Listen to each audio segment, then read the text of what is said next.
Good morning, good morning.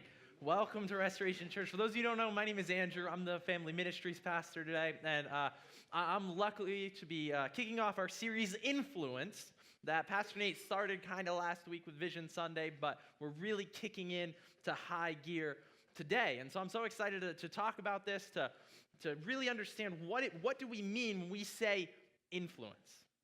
And so when I first started thinking about this, I was like, man, knowing that this sermon series was coming up, knowing that influence was going to be, the subject of it, I started growing out my beard because, as they say, the wiser the man, the longer the beard. So I decided to get into it. But influence. When I say that word, I really had to come up with a thought process I was thinking through. It's like, what is influence? What does it mean to have influence? And I kind of mentally came across this statement, and it's this. It's life is influence realized. So what does that mean? It sounds nice, it's catchy, but it means something bigger than that. Life is influence realized. See, I think everything around us is defined by influence. Everything you see, everything you do, it's defined by some sort of influence. And so think of it this way. Why do we have tides in the ocean? Well, it's a combination of the influence of gravity and the moon. It causes the ocean to rise and fall. Our planet is warmed by the influence of the sun. Its rays heat up the atoms in our atmosphere and allows it to sustain life. Our cars run on the influence of a combustion engine. Inside of your engine, there's gas that's exploding, which causes a piston to move, which allows you to go forward. Everything we do is somehow related back to influence. Think about it. The reason you work is because of the influence of the monetary system on your life. That's why you get up. That's why you go to work. That's why you suffer in a job you may hate. It's because of the influence of money on your life. You eat because of the influence of your body. Your body tells you when it's hungry. It tells you when it's full. It tells you when, man, it's just craving a delicious whoopie pie or snack. That influence is ever present. We even stay on the ground of this planet because of the influence of gravity. We can't just jump and leap into outer space because there's an influence on us. So life is influence realized. It's everything influential that's happening. It's that constant, but today we're going to talk about the idea of an influence you have an impact on. See, all of those other things, we can't really influence them. They're realities of life. They're immutable truths in some way. They can't be changed. We can't change the laws of gravity. We can't change the tides. We can't affect these things consciously. But today we're going to talk about an influence that you can affect, that you can change, that you can interact with, and that's your influence with those around you. I think it's epitomized in that classic phrase all of our moms have said to us at one time or another. If your friends jumped off a bridge, would you? You've all heard it. It's influence. And many of you may say to me, I don't have any influence over anything. Listen, nobody listens to me. Nobody cares about what I have to say. Nobody ever pays any attention. Listen, my spouse doesn't listen to me half the time. How can you say I have influence? Well, I'm here to tell you that you are an influential person. You are influential. You do have influence. You don't have to be the CEO of some major corporation. You don't have to be the president of the United States. You don't have to be your own boss at work to be influential. The way we can understand this is ask any new parent how influential their new baby is. It can't speak, it can't walk, it can't feed itself, but it has more influence than the president ever will. You are influential. Remember that. Walk out of here today knowing you're influential. You have relationships that you have influence in. And so this leads us to the first point of what influence is. I think we can define it this way. Influence is relationship. All of us have relationships in some way. All of us, whether we're a father, a mother, a brother, a sister, a spouse, a coworker, an acquaintance, we have relationships. And just by that existing, we have influence. Influence is relationship. A story from my life where I remember using my influence, probably not to the best means, but I used my relationship to do something influential. So for those of you who don't know, I am the oldest of 6 kids. So I have 5 younger siblings. And so one of the things that is it just gave me natural influence. I'm the oldest brother. If you ask any of my siblings, when I say something, it matters more than one of the younger ones say it because I am the oldest. I have a weight of authority just by the nature of when I was born. I am influential in their lives in some way, some shape, or form. And one of the things that came out of this, one time when I think I might have been like 11 years old, me and my brother, it was a Sunday morning, and we went to church, and when church ended, we walked outside, and it was a really windy day, like incredibly windy, like one of those days where, you know, your kids, they're like opening their jackets so they can like jump and flow back and things like that. You can barely walk forward, and we were having so much fun. And so we get in the car, and as we're driving home, me and my brother are sitting there. He was probably like 8 or 9 at the time, and we start talking. We're like, you know what would be really cool? If we made like cardboard wings for one of us and jumped off the roof. I wonder if we would be able to fly. So me, being the oldest brother, began to use my influence to convince my little brother that, yeah, this is going to work. So I made arguments. I was like, well, listen, you're lighter. It makes sense. If you jump first and you fly, then I would do it because I'm the heavier one. So it just makes sense. And so we began to have this conversation in the back seat of the car on the way home. And we get home and we found cardboard, and I got some duct tape, and we built him wings. And so we go out into the backyard, and I lift him up onto the roof. Luckily it wasn't our actual roof. It was like 10 feet in the air. I wasn't that confident in my assumption that we would fly. But I convinced him, like, hey, this is going to work. Let's try it. Let's see what happens. And so he gets up on the roof, and we put cardboard wings on him, and he leaps with all the confidence that his brother would never lie to him off of the roof. And surprisingly, he did not fly. Still trying to figure that one out. On the ground.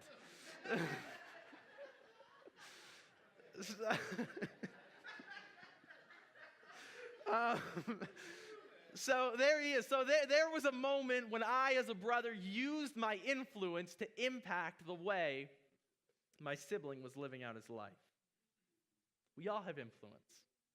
We are all influential. You as a parent are influential. You as a brother are influential. You as a coworker are influential. Because influence is relationship. And today we're going to look at a story of someone who is incredibly influential in the Bible. It's a really interesting story. And so as I looked through of some people who I saw, be influential in their everyday life, I came across the story that I really want to share with you today, and that's the story of Joseph. So it's an Old Testament story. It's from the book of Genesis. And if you don't know it, what we're going to do is we're going to do like a Cliff Notes version of his entire life. This is several chapters in Genesis. And I'm going to like give you an overview of what happens in this story, where it goes, and who Joseph is. So Joseph was the son of Jacob. So Jacob had 12 sons. I think at this time he had 12 kids. And he was the youngest. He was the youngest son, but he was also the favorite. So I understand this as the oldest sibling. I remember what it was like when the youngest baby would come and how all of a sudden the entire world revolved around them. If you're that youngest sibling, you don't know, but you did steal your older sibling's love. And I want you to know that today. But this is the reality. Joseph was the favorite son. And there's one thing you should never do as the favorite son, and that's brag. And so Joseph, as the youngest son, he one day he had a dream. And in this dream, God gave him a dream, and he saw all of his siblings bowing down to him. All of his siblings being subjected to his rule. And so what he does is he goes out and he kind of brags to his siblings that he's had this dream. He says, look at this. One day, all of you will bow before me. And let me tell you, as the oldest brother, if my sibling ever said that to me, man, we would have some issues. It's like one of those things where it's like, I remember you being in the hospital. I remember holding you as a baby. I remember watching you run around naked, and you're going to tell me you're going to rule over me one day? No, that's not happening. And so I understand how all of a sudden there's some tension in the family when the youngest sibling comes and starts bragging about how he's going to be the greatest and the best and the biggest and the strongest one day. But then his siblings do something absolutely reprehensible. After this bragging, after this situation, they take him out into the wilderness and they beat him and they throw him in a well and they sell him into slavery. And they pretend that he died. So upon entering slavery, Joseph is brought to Egypt and he's brought to the house of a man named Potiphar. And while there as a slave, he begins to work and begins to elevate his status in Potiphar's house because of his work ethic, because of his ability to lead, because of his ability to influence those around him. And actually, we find out in chapter 39, verse 4, that after Potiphar placed him in his house, that it pleased Potiphar, so he soon made Joseph his personal attendant. He put him in charge of his entire household and everything he owned. Joseph rose to second in command from being a slave. It actually says somewhere else in Genesis that the only thing Potiphar worried about was what he was going to eat for dinner that night. Joseph had elevated himself using the relationships and the influence he had in his life.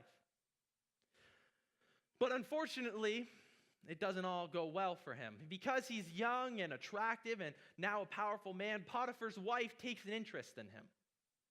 So she tries to seduce him.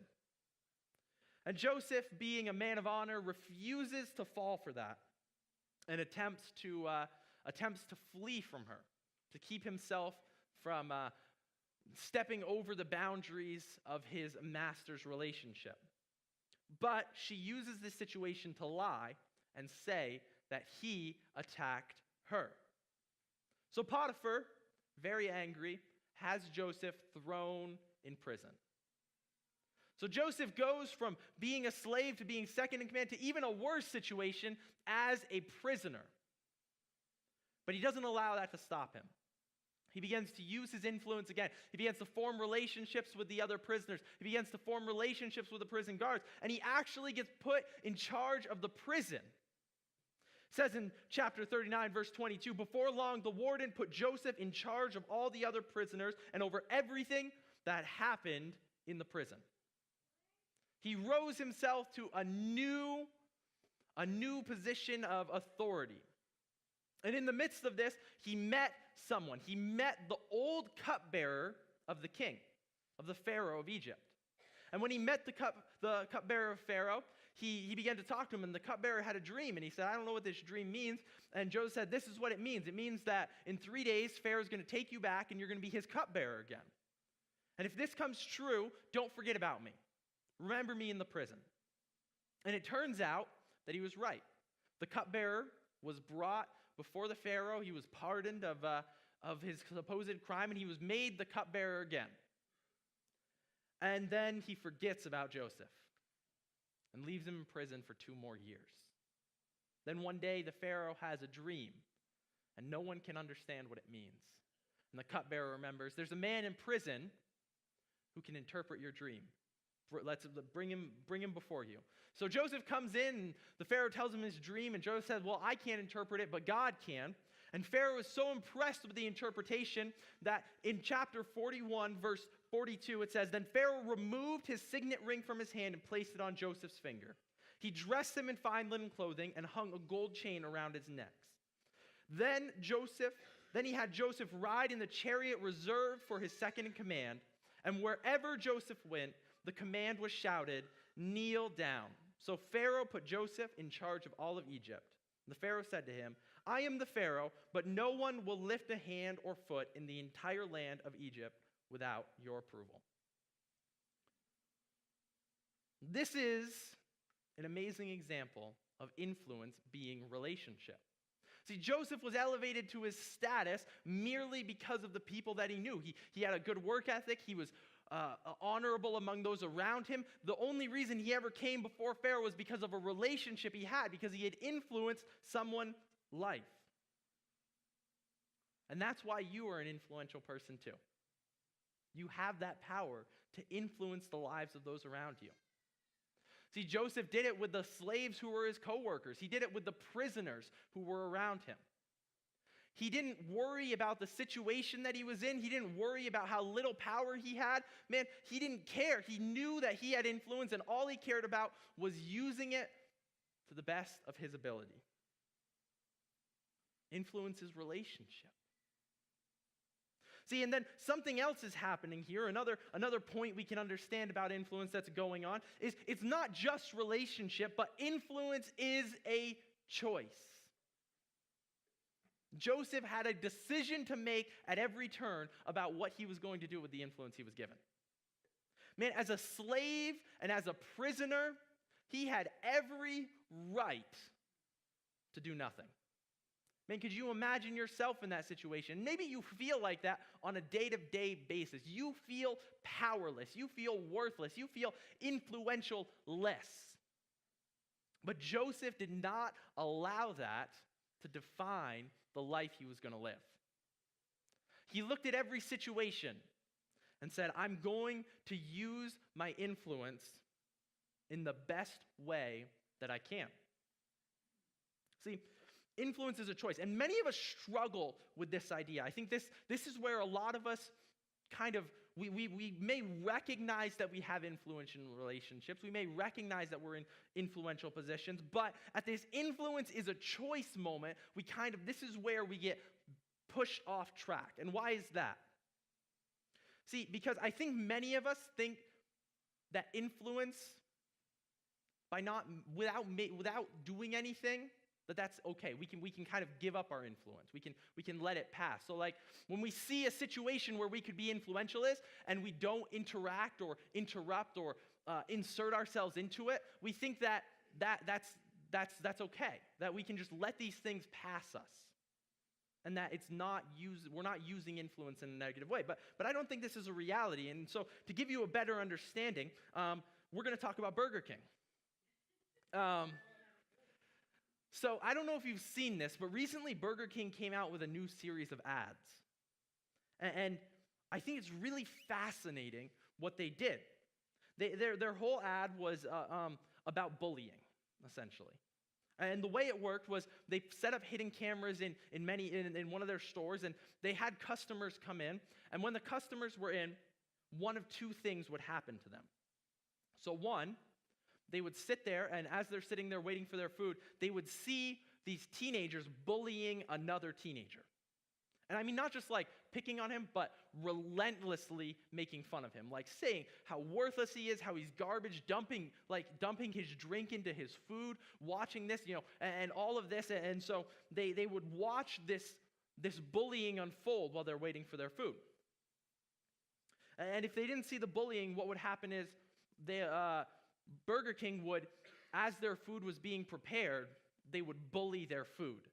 So they'd take their food, they'd open it up, and the guy would punch the burger 5 times. And so when they get their food, the burger is completely destroyed. And so Burger King wanted to see how many people would act in the situation where the teenager was being bullied, and how many people would act in the situation where their own food was being bullied. They wanted to see how many people use their influence only when it affects them. The statistics that came back were pretty depressing. 95% of people complained about the burger. They went up to the counter and said, my burger's messed up. I need a new one. 12% of people interacted with the teenager. 12% said something. All adults, all capable of being influential, and only 12% chose to do anything. See, this is where our influence goes wrong. Many of us use our influence only when it affects us. Many of us use our influence only when It helps us achieve something. Many of us won't step in when our influence is needed most. See, I think it's summed up like this. When you're silent, your influence is being used by someone else. When you're silent in a wrong situation, it's not you choosing not to use influence, it's someone else hijacking it and you being complicit in it. And how many times have we been party to this situation where we've sat there at work and we've seen, one coworker being bashed, or we've seen coworkers making fun of our boss, or we've seen people being overly negative about the work environment that they're in, and instead of saying anything, we just accept it. We just say, I'm not gonna say anything. I'm gonna put my head down. I'm gonna grind through the day. I'm not gonna do anything about it. I'm just gonna make my money and go home. In that moment, you have made a choice. And it's to let someone else use your influence. See, Joseph in this story, he doesn't care that someone else reaps the benefits of his influence. Look at this. In every situation, Potiphar, his house was in order. That's better for Potiphar than it'll ever be for Joseph. In the prison guards are getting raises and getting financial compensation and being rewarded. That's better than Joseph will ever get. And when Pharaoh is celebrated for Egypt being ruled well, that's better than Joseph will ever achieve. But Joseph doesn't care about that. He doesn't care if his influence only affects himself. He allows his influence to be used by others so that they can be brought into positions of power and be excelled into the next spot that they're supposed to be. And he doesn't care. And that's the choice we have to make. We have to choose that our influence isn't just going to be used for selfish desires, but our influence is going to be used to make a positive difference in this world. See, we all accept the fact that we have influence. We all have it. We can't deny that. But the choice we have to make is, how will we use it?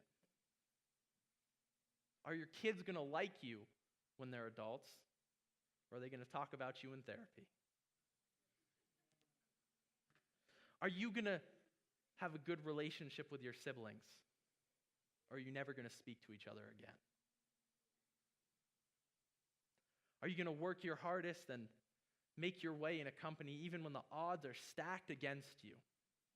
Are you going to content yourself to a life where you never achieve what you know you're capable of? How is it that you want to use your influence? What's the choice you are going to make? And the final thing we're going to talk about is influence is eternal. Influence is eternal. See, one of the great things and amazing things about influence is that it doesn't merely affect today.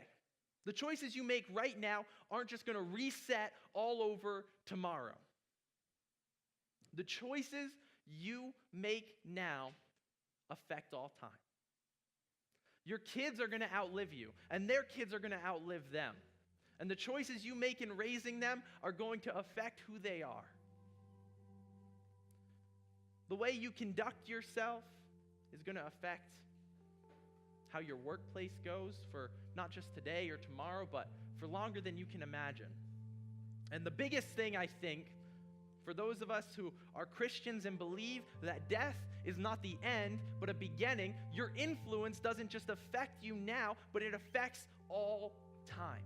It continues to go on. We are influential people in the fact that we believe the way we interact with those around us doesn't just impact them for this life, but impacts them for eternity. I was interested in this idea of influence and it being eternal, and I tried to come up with how we can understand it.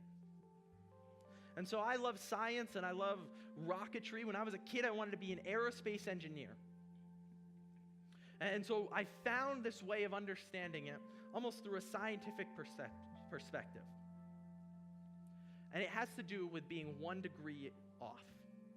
So imagine with me, you want to go somewhere in a straight line. You want to walk from here to the back of that room. And so instead of being like right on, I just move over 1 degree and start walking. How much will that affect where I end up?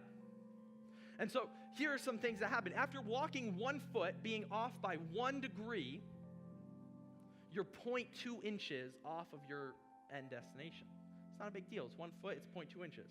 After 100 yards, you're off by about 5.2 feet. Still right there, still close. After a mile, you're off by 92 feet. If you were to go from San Francisco to LA, you're off by 6 miles. If you went from San Francisco to Washington, D.C., 1 degree off, you would miss it by 42.6 miles. If you decided to travel around the globe from D.C. back to D.C., and you were off by 1 degree, you would miss it by 435 miles and end up in Boston.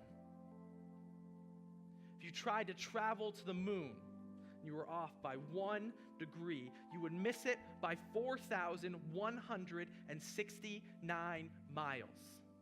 That's over twice the size of the moon. If you tried to go to the sun, you would miss it by 1.6 million miles. That's over twice the size of the sun.